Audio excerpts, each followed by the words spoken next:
100,000 followers on Clubhouse in under 2 months.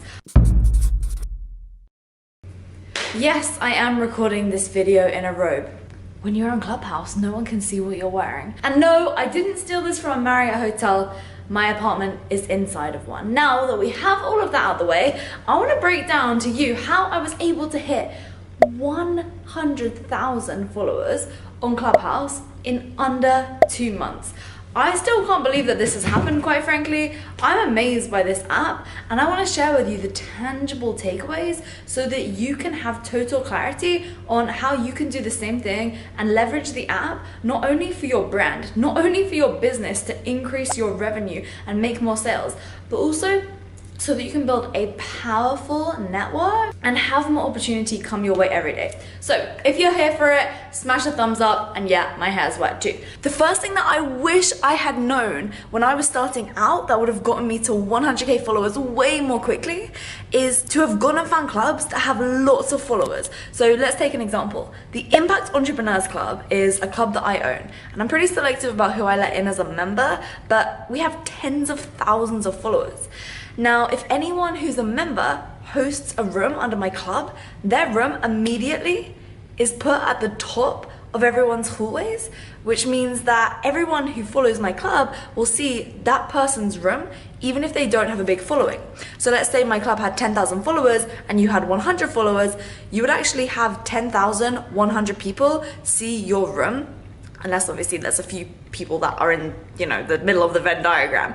But this is a way quicker way to grow. And so even when I was recording this video last week, this whole strategy didn't really click to me, which is kind of funny because I've now hit 120k followers. So if you're brand new and starting from scratch, find clubs, find the people that are at the top of the list of members, go and DM that person offering to do consistent rooms in that club the same time every week or the same time every day, because then that's going to allow you to grow much more quickly, and then the club builds a pooled audience so that everyone who's hosting rooms under the club is going to be able to get their club room seen quicker and then therefore grow much more easily. So with that said, now let's get into the rest of the video. With some of the stuff didn't take into account what I've now learned with that quick little hack there.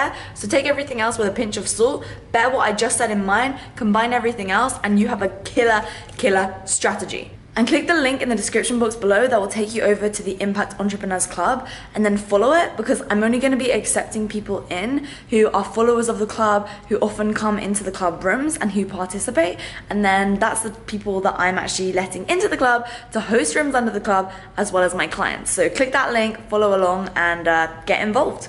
Now, I really see there are 3 phases to Clubhouse success. The first is no followers to about 5k, then from 5k to let's say 20k, and then 20k and beyond. Because ultimately, the way in which you operate inside of each individual stage is going to dictate your success. So let's start at the very beginning. It's a very good place to start. So phase 1 of Clubhouse success, getting to your first 5,000 followers. It is fundamental that you optimize your bio. I did a whole entire video on that. I'll leave that linked in the description box below, or just click there and make sure that you watch that next.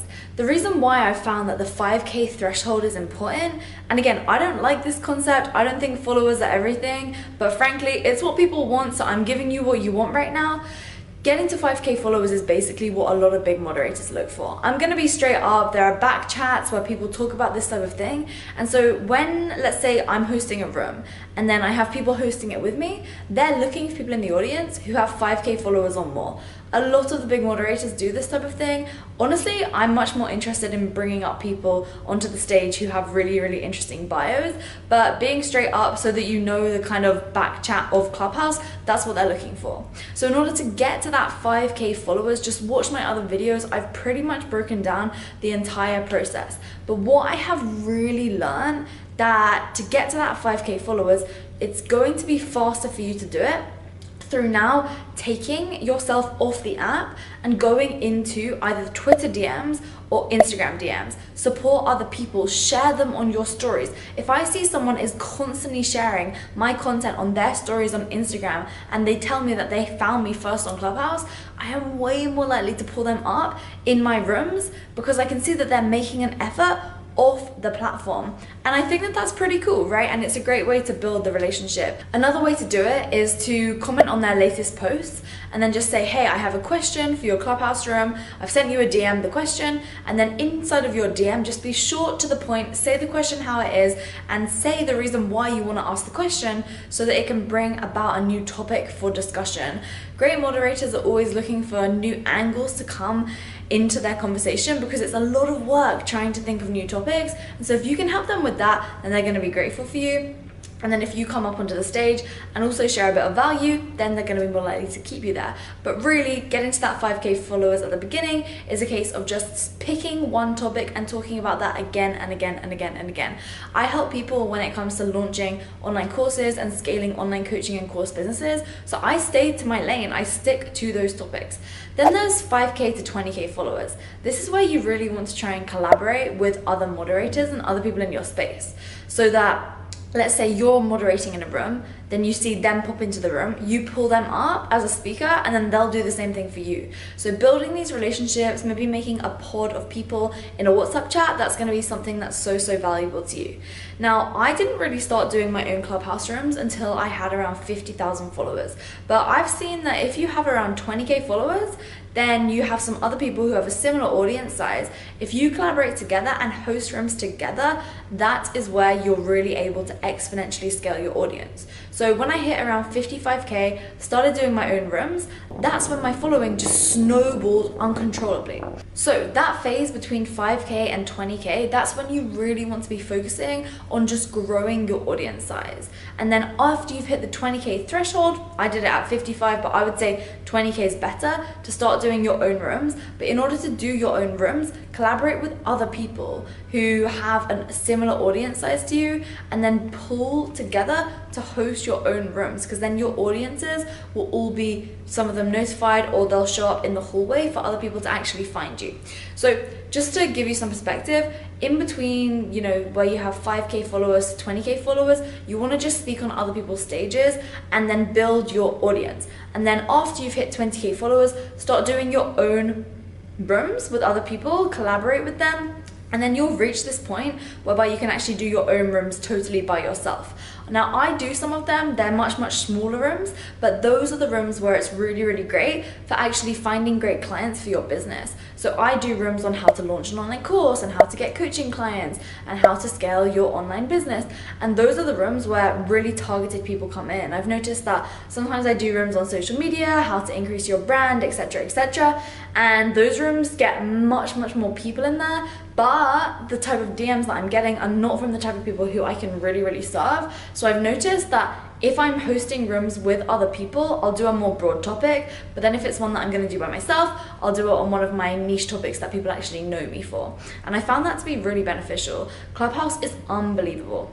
And by the way, I wanted to share one other strategy that you can use to blow up on Clubhouse. So you can actually get people who are doing smaller rooms to bring you into their room and just do a 5-minute interview on you and make you out like you're the #1 expert in the world. So let's say I was to go into a room, maybe one of my clients is doing it, and there's not many people in there, like 20 minutes, but to their audience they would say, this is Lauren, this is everything that she does, she's amazing, da da da da, all that, whatever they want to say, don't put words in their mouth. But then when you go into that room, then even if there's only a little audience, you best believe that everyone in that room is going to follow you, go over to your social medias, and maybe even become a client. So that's just something that you can do if you're seeing little rooms, just popping in there and organizing that offline. This really works when you have a bit of a following, because obviously the little rooms are going to want you with your following to go into their rooms to blow their room up and therefore help them build their audience. So thanks to my friend Gary for that hack, because that was very effective. Now I just want to go back down to the, if you have below 5K followers, don't be disheartened. Realize that you can grow your audience quickly, but it's not just about having a massive following on there. You can make a real impact by just finding a small group of people to do regular rooms with. So what I've started doing with some of my clients, because I have the Impact Entrepreneurs Club, I've started saying to my clients, hey, you can do rooms under the Impact Entrepreneurs Club, so that then my clients can collaborate together and host these rooms under the club, because when they host the rooms under my club, what ends up happening is those rooms are then shown to all of the followers of my club, right? And so that's something else. So if you're ever interested in that, send me a DM and we can see if we can maybe make it work. I'm being pretty selective with who I let do rooms because I want to make sure that we're delivering the best content to the impact entrepreneurs. But with that said, these are some creative ways and things that I've learned in scaling to 100K. And so with that said, my strategy from now onwards is really growing my club. I've built a good audience on there, but now I really think that to take things to the next level, it's going to be all about building the club. So if you want a video on my exact strategy for growing my club, it's pretty innovative and it's something that I haven't seen anyone else doing, then drop the word club down in the comments below and I'll get that to you. But hitting 100K followers really was about thinking of those 3 phases. First of all, you have the hitting 5K followers, and then from there you have the building the audience phase, speaking on other people's stages, sharing value and sticking to your one zone of genius. And then from there it comes down to collaborating with other people and finding other people who you can do rooms on industry focused topics that aren't ultra niche, so that you can bring in a good sized audience. But then after you've done that, then let's say you got 50K followers or so, that's when you can do your actual own rooms. So those are the 3/4 stages to having success on Clubhouse. And just remember, stay in your own lane, add value, and then if you want to do lead gen, just do it from your own rooms, okay? Don't do it from the rooms where you're in other people's rooms. People don't really like that. Just lead with value, be authentic, and realize that you don't have to be on Clubhouse all day, every day to be growing your audience when you start growing your clubs. And by the way, if you're wanting to get clients with Clubhouse, I have a strategy that I've been using that we've now generated multiple 6 figures from in 2 months. So if you go to impactclubhouse.com, you can get access for free. I'll also drop the link in the description box below.